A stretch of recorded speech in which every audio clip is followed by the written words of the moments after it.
We wanted to put together a single girl's guide to living alone because that's such a potentially magical, potentially fraught period in the life of a young woman. We just thought it would be fun to do a guide for the fun stuff living on your own, because it doesn't have to be difficult, it doesn't have to be scary, you don't have to be lonely. It's really targeting that mid-20s to mid-30s young professional who's, trying to get the perfect couch, perfect career, perfect dishes, entertain with style. Women increasingly have this sort of protracted period of working on their careers and making family out of friends and really running a household of their own, and we wanted to sort of celebrate that. I was really scared about it at first, but then I absolutely loved it and I wouldn't go back, and this is my 3rd year living alone. I think the perception that single women are reluctant to get their own place is changing. A lot of my friends, once they hit their mid-20s, the ones who aren't married already, have said things like, I don't have the guy,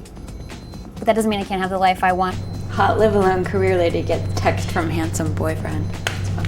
My favorite things about living alone are I don't have to do the dishes immediately. I can make noise whenever I want, and that's pretty, and I can walk around naked. In 2007, we found out that single girls were snapping up houses at twice the rate that single men were, accounting for 1 out of every 5 homes sold. I think sometimes you kind of miss having someone to just like chat with, but I just end up calling people. That sounds sad. Can we fix that? So we have a lot of fun with that, but there's also a lot of useful information too about how to sort of, sustain yourself without going to the, frozen dinners for one all the time.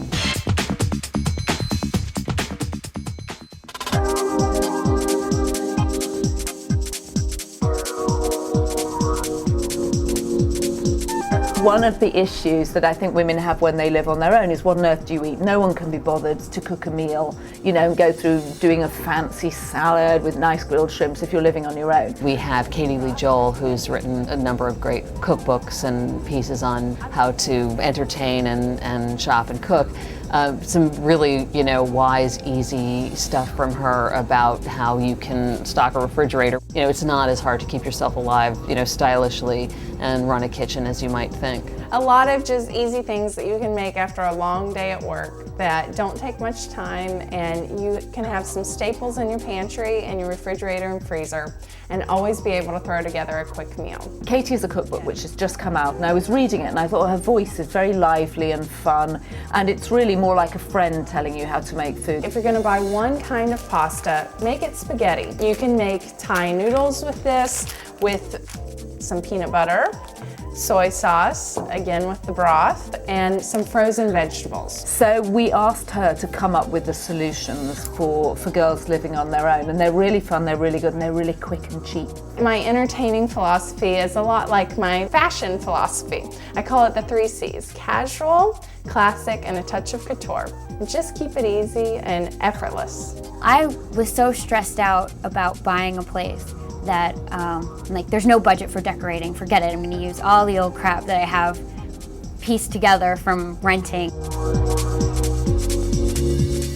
I think just plan well, kind of figure out exactly what you want, go through magazines, pull pictures, see what you like, and then come up with a plan. I think what's great about Kashani is she says, look, we understand you haven't got $200,000 to spend on furniture. Don't worry about buying a fancy bookcase, but get rid of those standard fixtures that are in all apartments when you move in and get a fantastic chandelier. eBay and Craigslist, I swear to God, that's where I buy, even my clients who aren't on a budget, that's where I buy 50% of my stuff. It's really ways of using the money that you've got to create individuality with a few items that really say a lot about you. If there's some common thread between, let's say you have a paisley and a stripe, one color in there that ties them both together, you're good. Because it doesn't have to match. As you can see, in my apartment, I don't believe in matchy-matchy.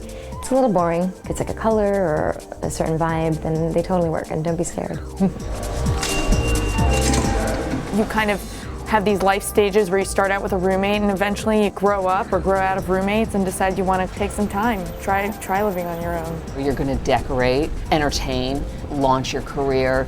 It's like a real interlude that can happen if you take this period seriously.